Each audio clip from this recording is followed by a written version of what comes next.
The Berenstain Bears learn about strangers.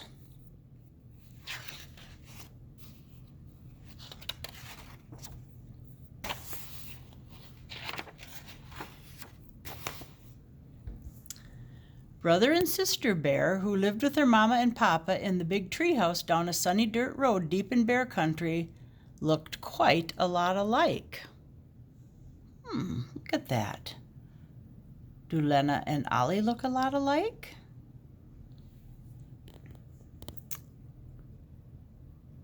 Except for the fact that brother was a boy and sister was a girl, they were alike in many ways. Even though they each had hobbies, brother loved to build and fly model airplanes, and sister had all sorts of special interests. They enjoyed many of the same things: bike riding, baseball, soccer, frisbee, and just getting out and enjoying nature.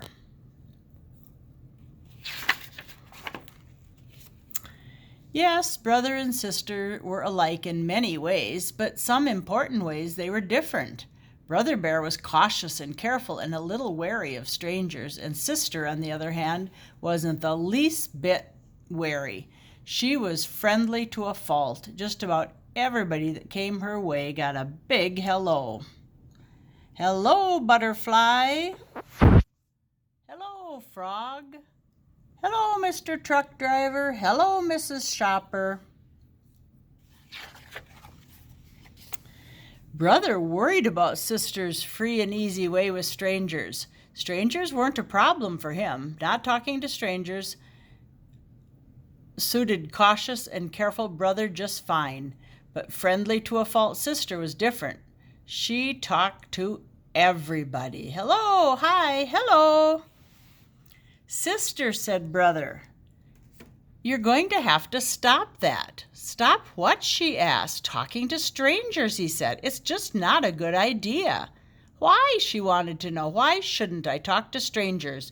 What harm is there in it? Is there something wrong with strangers? Said brother, thinking about it. Those aren't questions for a brother. Those are questions for a mama or a papa.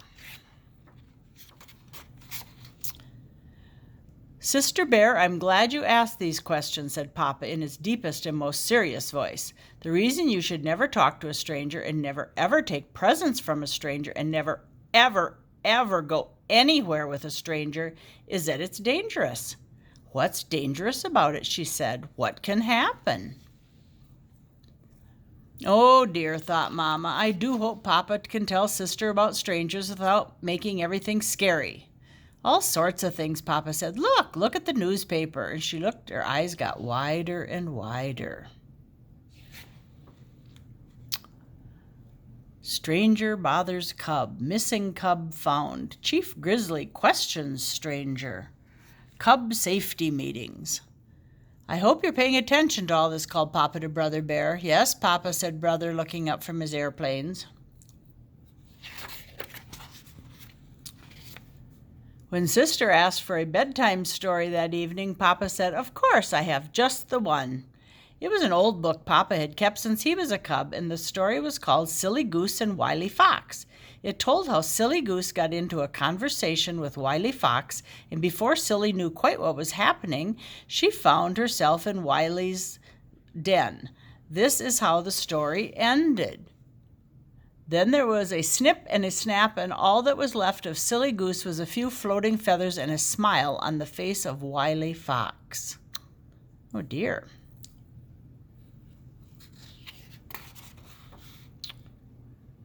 Sister had a hard time falling asleep that night. Her mind was filled with headlines.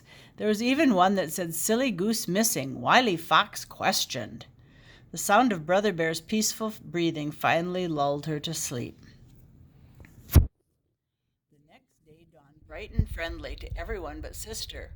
She spent a restless night, and when she looked out the window, everything seemed a little strange. The trees seemed to reach out for her, and owls stared at her, and the crows glared. Let's go out and ride our bikes on the village green, said Brother after breakfast, but Sister didn't want to. Brother was puzzled. The green was a bright, busy, friendly place where she loved to play. Well, how about some soccer? She didn't want to do that either. It wasn't until he suggested Frisbee, her favorite game, that she agreed to go along.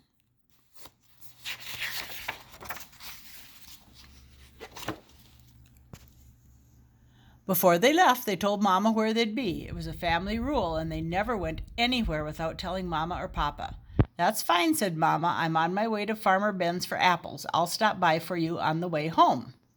The village green was the same bustling place it had always been. This is what it looked like to everyone but Sister. See all these people having fun? They look nice.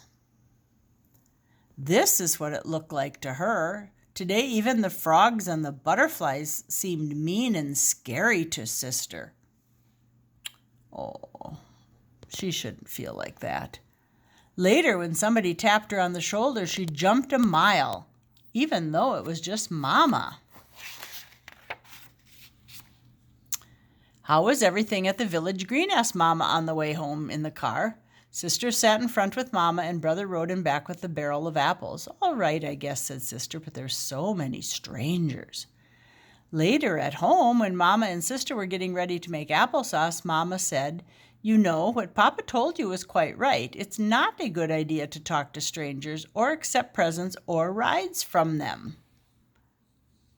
"But," she continued, "that doesn't mean that all strangers are bad. Why, chances are there wasn't a single person on the green that would harm a fly, much less a fine little cub like you.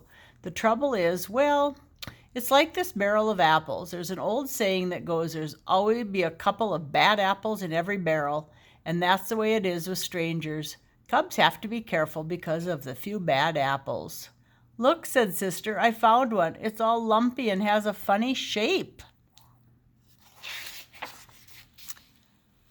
"Well, it's certainly strange looking," said Mama, "but that doesn't mean it's bad. You can't always tell from the outside which ones are the bad apples." She cut it in half. "See," she said, "it's fine inside. Now here's one that looks fine on the outside, but inside it's all wormy." "Ugh," said Sister. "What's up?" asked Brother. "A bad apple," said Sister. "Double yuck," said Brother. "Hey, I'm going to the meadow to fly my new pusher plane. Want to come?" "Sure," Sister said. "I can pick some wildflowers." She felt much better now, more like her old friendly self. The pusher plane was a great success, and the cubs were about to come home when someone drove onto the meadow with a big orange and green model airplane. "Wait," said Brother, "I want to watch. It's a radio control job." Whew, look at that big plane on the back of that truck. Sister went back to picking wildflowers, but before she knew it, Brother was talking to the stranger. For that's what he was, a stranger, no matter how big and beautiful his radio-controlled job was. She dropped her wildflowers and ran over to them. "I'm going to send it up and follow in the car," the stranger was saying. "Want to come along?" "Wow," said Brother, and he would have if Sister hadn't grabbed his arm and said, "Don't you dare." The stranger drove off following his airplane, and Sister ran home shouting, "Brother talked to a stranger! Brother talked to a stranger!" "But it was a big orange and green radio control job," said Brother. "That doesn't matter," said Papa. "We have rules about strangers, and they're important." "We have rules about tattletales, too," said Brother, glaring at his sister. Sister wasn't telling. Tattling is telling just to be mean, explained Mama. And Sister was telling because she loves you and was worried. "Do you think that fellow was a bad apple?" asked Brother. "Probably not," said Mama. "But you don't know." "That's right," said Sister. "Most folks are friendly and nice and wouldn't hurt a fly, but you have to be careful just in case." "Speaking of apples," said Mama, "how about some applesauce I made?" As they sat having a dish of Mama's delicious applesauce, Brother and Sister thought about what they had learned that day. There was quite a lot to think about. Brother and Sister Bear's rules for cubs. Never talk to a stranger. Never take candy or other gifts from a stranger. Never go anywhere with a stranger. Don't keep secrets from your mama and papa, especially if somebody has asked you to. Your body is your own personal property and nobody else's business, especially the private parts. Use common sense. We can't have rules for everything. Common sense is what keeps us safe by telling us what to do in situations that are not covered by rules. The end. Love you.